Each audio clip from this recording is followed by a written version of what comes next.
సకల దేవతా స్వరూపుడు శ్రీ షిరిడి సాయినాథ్ మహారాజ్ గారి పాదార విందాలకు శిరస్సు మంచి నమస్కరించుకుంటూ ఆధ్యాత్మిక అనుభూతిని పొందినటువంటి మాధవరావు మనసుపై ఆ సంఘటన గొప్ప పరిమాణం చూపింది. తాను అనుకుంటున్నట్లు బాబా పిచ్చి పగీరు కాదని, ఆయన గొప్ప మహాత్ముడని మొదటిసారి గట్టిగా అనిపించి మనసులో బాబా పట్ల భక్తిభావం చోటు చేసుకుంది. బాబా తన అనుగ్రహంతో అనుగ్రహించి అవర్ణనీయమైనటువంటి ఆధ్యాత్మికానుభూతిని ప్రసాదించిన అద్భుతమైనటువంటి ఈ లీలలో అపూర్వమైన ఆధ్యాత్మిక రహస్యాన్ని నిక్షిప్తమై ఉన్నదని చెప్పి గ్రహిస్తాడు.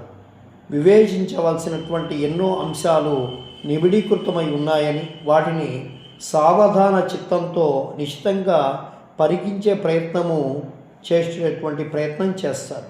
వాస్తవానికి బాబా షిరిడి వచ్చిన మొదటి రోజులో చాలా కాలం వరకు అక్కడ దేవీదాసు, జానకీదాసు అనేటువంటి ఇద్దరు సాధువులు ఉండేవారు. వారిలో ముఖ్యంగా దేవీదాసు బాగా తేజోవంతమైనటువంటి వర్చస్సు కలిగి ఉండి, చూడగానే పూజ్యనీయమైనటువంటి భావం ఉత్పన్నమయ్యే రూపం కలిగి ఉండేవారు. షిరిడిలో తాత్యా కోతే పాటిల్ మరియు కొందరు గ్రామస్తులు ఆయన్ను గురువుగా భావించి ఆయన పట్ల ఆదరణ భావం కలిగి ఉండేవారు. ఆ సాధువులిద్దరికీ బాబా అంటే గొప్ప పూజ్యభావం ఉండేది. బాబా సన్నిధిలో అనుభవం అవుతున్నటువంటి శాంతి ఆనందాలను వారు సంపూర్ణంగా ఆస్వాదించేవారు. బాబాతో ఎన్నో ఆధ్యాత్మిక అంశాలను ముచ్చడించేవారు. వారి బస మసీదుకు దగ్గరలోనున్న హనుమాన్ మందిరంలో ఉండేది. షిరిడి చేరుకున్న తర్వాత శ్రీ గార్గిల్ బృందానికి సాయి సంకల్పానుసారం మాధవరావు తారసపడ్డాడు.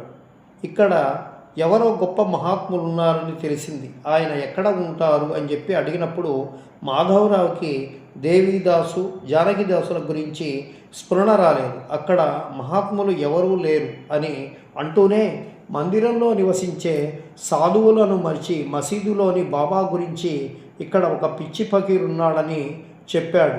పైన యాదృచ్ఛికంగా కనిపించే ఈ సంఘటనలో సాయి ఐచ్ఛికం స్పష్టంగా దర్శనమిచ్చే ఒక అద్భుతమైనటువంటి అంశము ఇమిడి ఉంది.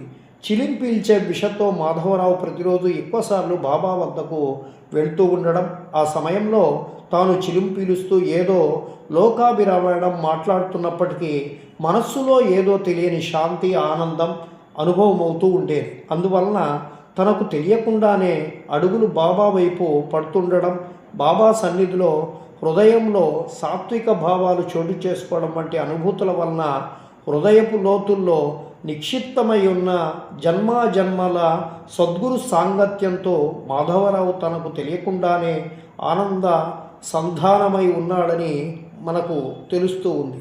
ఈ అనుసంధానం వల్లనే ఆ సమయంలో శ్రీ గార్గిల్ అడిగినప్పుడు అసంకల్పితంగా బాబా గురించి చెప్పేందుకు అద్భుతమైనటువంటి రీతిలో ప్రేరేపించబడింది. ఆ సమయంలో మాధవరావు మనసులో సాయి సంకల్పానుసారంగా జరిగిన చర్యా విధానం నిజంగా అద్భుతం, అనిచర్వనీయం. తత్ఫలితంగా తానే కాకుండా తన సహచర భక్తులు శ్రీ గాడ్గిల్ కూడా తన నియోజిత సద్గురు చరణాలను యథోచితంగా ఆశ్రయించడానికి మాధవరావు హృదయంలో ఏర్పడి ఉన్నటువంటి సద్గురువు బాబాతో అనుసంధానత ఇదోక్తికంగా కారణభూతమైందనే చెప్పుకోవచ్చు. అసమానమైనటువంటి శ్రీ సాయి లీలా వినోద కేళి ఈ సంఘటన మాధ్యమంగా అద్భుతమైనటువంటి రీతిగా గోచరమవుతూ ఉంది. అంటే మాధవరావు హృదయ లోతుల్లో తన నియోజిత సద్గురువైనటువంటి శ్రీ సాయి